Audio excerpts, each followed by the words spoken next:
Tems was mid-set on the main stage at Victoria Park on Friday night when Dave walked out beside her for Raindance, the record that gave her her first ever United Kingdom #1. All Points East, East London, a Nigerian artist co-headlining opening night. That's what we're getting into today on Ghana Songs TV.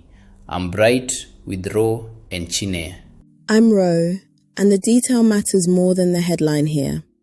All Points East is a big East London festival in Victoria Park, running across 2 weekends this year, the 21st to the 23rd of August, then the 28th to the 30th. Opening night, Friday the 21st, was the only day of the whole festival with two names sharing the top of the bill: Jorja Smith and Tems. And that entire day was curated by Jorja Smith and her own label, FAMM. She picked the lineup herself. So Tems being up there was not a promoter filling a diaspora slot. Another artist built the night from scratch and put Tems at the top of it next to her. Tems took the East stage from 7:10 to 8:10, and the show sold out. And people need to understand what Raindance actually is, because if you only half follow the UK charts, you might file it as another feature. It is not. Raindance is Dave and Tems, and it went to #1 on the official UK singles chart in January.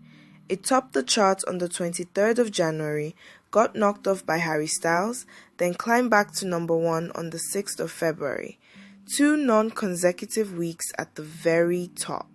For Tems, that is her first ever #1 single in the United Kingdom. So when Dave steps out at Victoria Park and they perform that record live in front of a British festival crowd, that is not a guest appearance. That is a victory lap. Here's what I think is the real story though, and it isn't Tems on her own.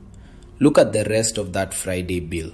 Ira Star topped the North Arena at 8:25.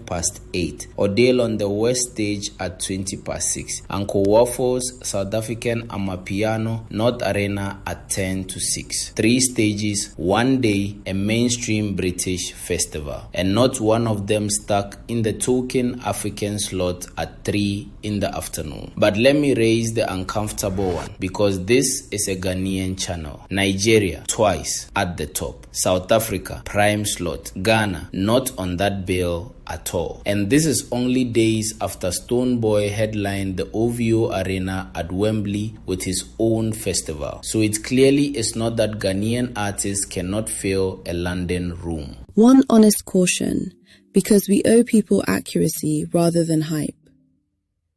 Co-headline covers a lot of ground. Tems got 60 minutes at 7:10. Jorja Smith got 90 minutes from 9:25, and the actual close of the night. That is not an insult. It was her curated day, her call. But Tems was top of the poster, not the person who closed the show. Our media inflates things like this, and the correction never travels as far as the original claim. The achievement is big enough without padding it. Fair. And the Ghana gap isn't talent, and it isn't the diaspora. The Ghanaian crowd in London is enormous. It's that our artists are still building their own London nights from nothing, while Nigerian and South African acts get slotted into somebody else's festival machine.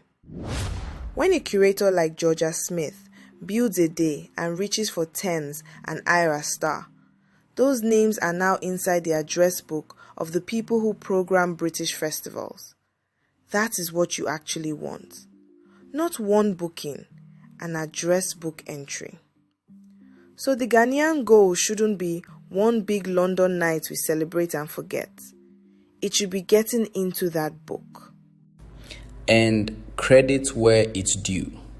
A festival crowd is not a fan crowd. Plenty of people at that East stage bought a ticket for Jorja, or just for a Friday in the park. Winning a room that showed up for somebody else is the harder job. Tell us in the comments, if you were at Victoria Park on Friday, what did that crowd sound like when Dave came out? Subscribe for Ghana, Nigeria, and South Africa music news. Appreciate you.